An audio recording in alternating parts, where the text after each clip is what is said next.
Hello dears, good morning. It's me, Miss Lincy, your English teacher. Nice to meet you again. Okay, now, welcome to the world of English. So, before we begin, let's ask the blessings from God, the Almighty, so that let His Holy Spirit enlighten us, help us, and guide us through. Dear children, today we are going to study the second part of the story, A Gift of Chappals by Vasantha Surya. So, without further any delay, let me read the first paragraph. Mridu kept up to the window. Lally was sitting a little distance away, awkwardly holding her violin and bowstring, her elbows jutting out and her eyes glazed with concentration. In front of her, with most of his back to the window, was the bony figure of the music master.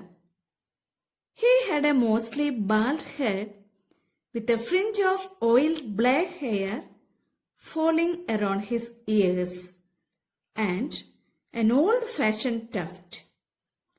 A gold chain gleamed around his leathery neck and a diamond ring glittered on his hand as it glided up and down the stem of the violin.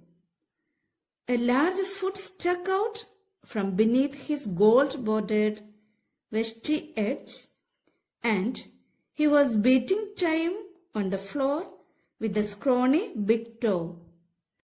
So, let me give you the detailed explanation of the paragraph. So, Mridu went up to the window from where she could hear a creaking sound. She saw Lally sitting with her violin in front of her music master, who was bald-headed. Bald-head means a person with less or no hair.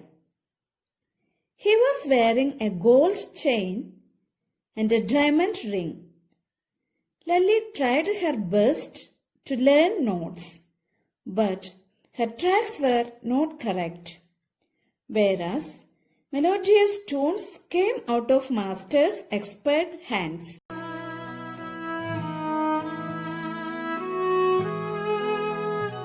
While playing the violin, the master was beating time on the floor with his thin big toe. Now we will move on to the next paragraph. He played a few notes. Lally stumbled behind him on her violin, which looked quite helpless and unhappy in her hands. What a difference! The music master's notes seemed to float up and settle perfectly into the invisible tracks of the melody. It was like the wheels of a train fitting smoothly into the rails and whizzing along as Ravi said.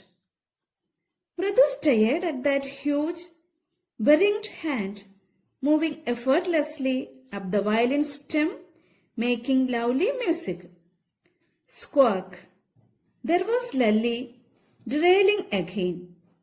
Amma, came a wail from the gate. Amma. We will discuss it in detail.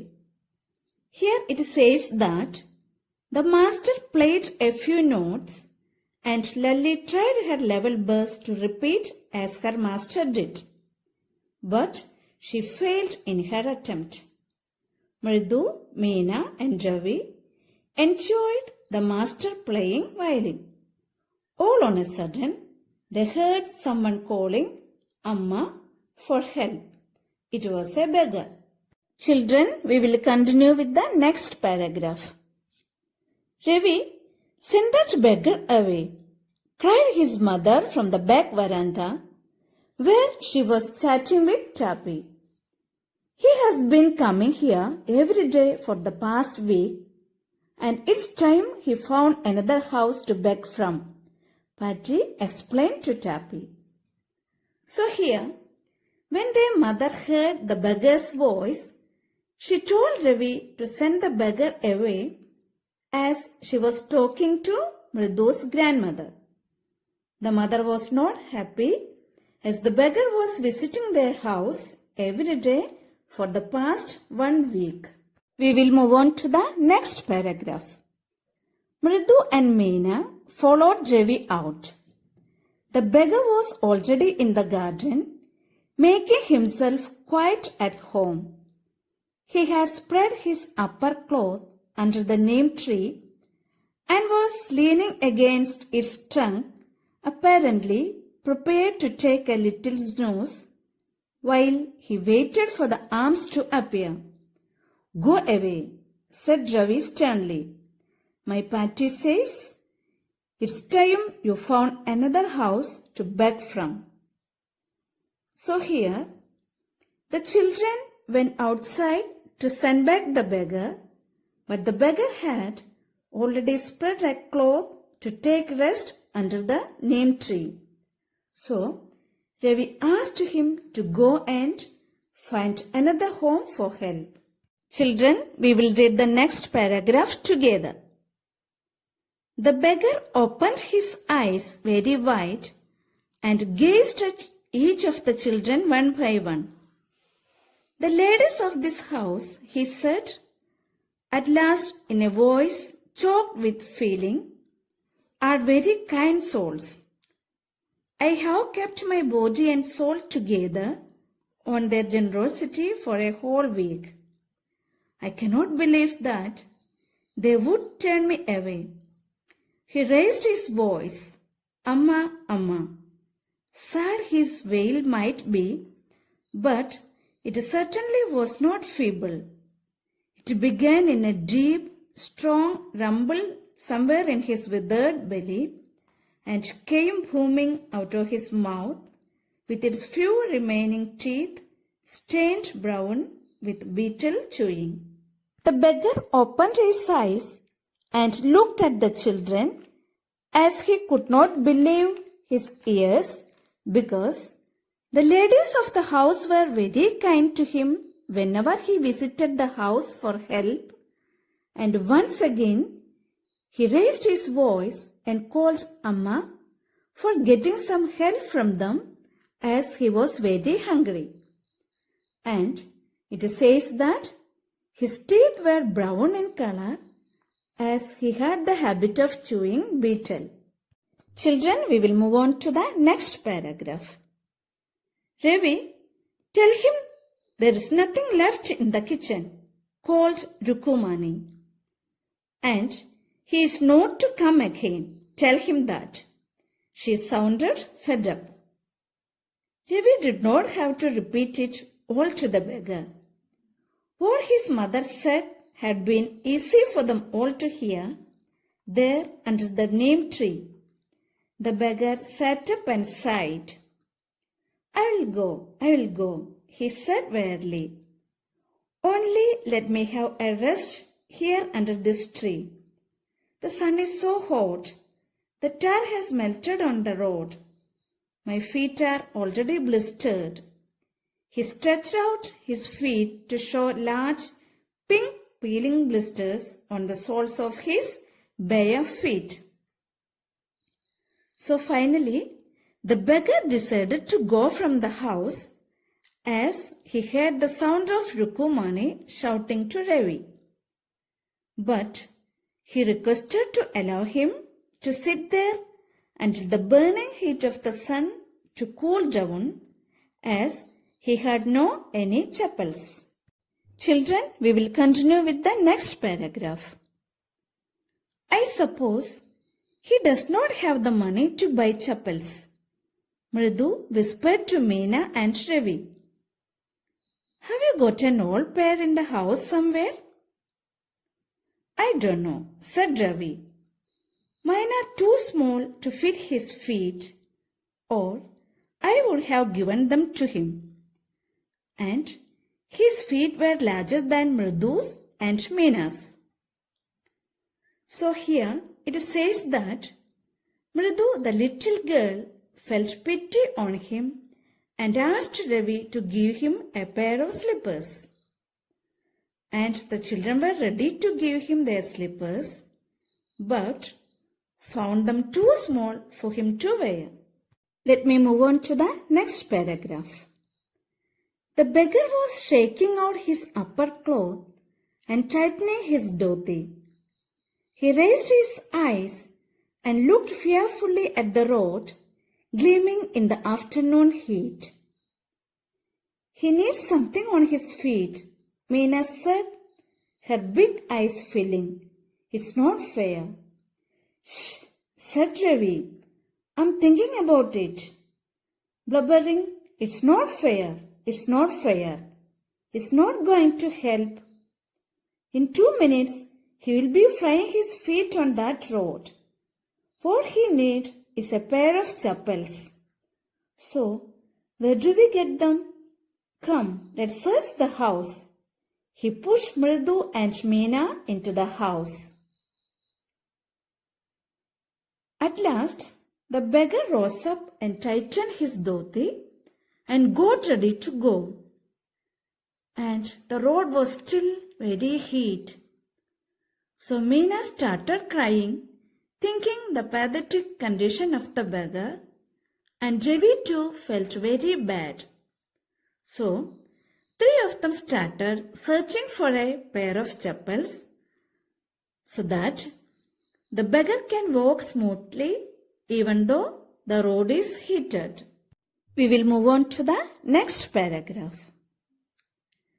Just as she stepped into the veranda, Mridu's eyes fell on the odd-looking chappals she had noticed when she arrived. Ravi, she whispered to him, whose are those? Ravi turned and glanced at the shabby-looking but sturdy old slippers. He beamed and nodded. These are just the right size, he said, picking them up. Mridu and Meena followed him nervously back into the garden. Here, said Ravi to the beggar, dropping the slippers in front of the old man. Wear these and don't come back. The beggar stared at the slippers, hurriedly flung his towel over his shoulders, pushed his feet into them and left, muttering a blessing to the children. In a minute, he had vanished around the corner of the street. So here, while the children were searching for the chappals, Mridu saw a pair of chappals that she had noticed when she arrived. So, 3 of them became very happy when they realized that the size of the chappals were correct and they gave those chappals to the beggar. The beggar became so excited that he wore the chappals and blessed the children and went away. Children, we will read the next paragraph together. The music master came out of the house and took an unappreciative look at the 3 of them sitting quietly under the tree playing marbles. Then he searched for his chappals in the veranda where he had put them. Lily, he called after a few moments. She hurried up to him. Have you seen my chappals, my dear? I remember having kept them here. Ravi, Mridu and Meena silently watched Lily and the music master search every corner of the veranda. He scurried around, looking over the railing and crouching near the flower pots to look between them. Brand new they were. I went all the way to Mount Road to buy them, he went on saying. They cost a whole month's fees. Do you know? So, after giving the chappals to the beggar, the children were sitting under a tree when the music master came out and started searching for his chappals. He called Lily to help him in finding his slippers. While searching for the slippers, the children heard the music master telling that it was a new pair of chappals and was very expensive. We will move on to the next paragraph. Soon, Lali went in to tell her mother. Rukumani appeared, looking harassed with the party following her. Where could they be? It's really quite upsetting to think someone might have stolen them. So many vendors come to the door, worried Patty. Rukumani caught sight of Ravi, Mridu and Meena sitting under the tree. Have you children? She began, and then seeing they were curiously quiet, went on more slowly. Seen anyone lurking around the veranda? A sharp V-shaped line had formed between her eyebrows.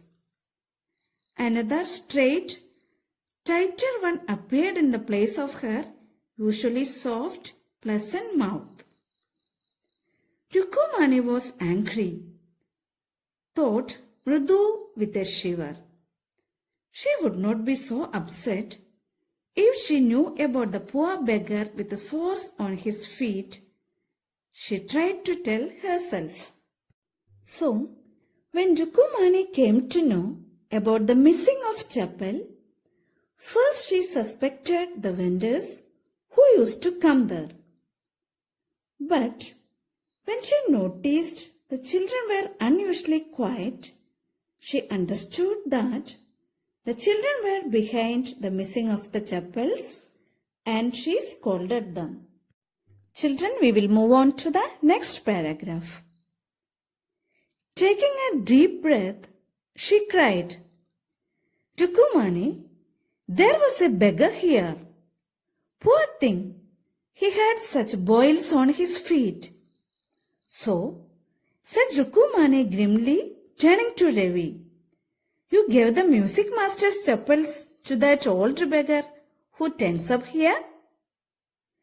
Children these days, groaned Patty. Amma, didn't you tell me about Karna who gave away everything he had, even his gold earrings? He was so kind and generous. Silly, snapped Rukumani.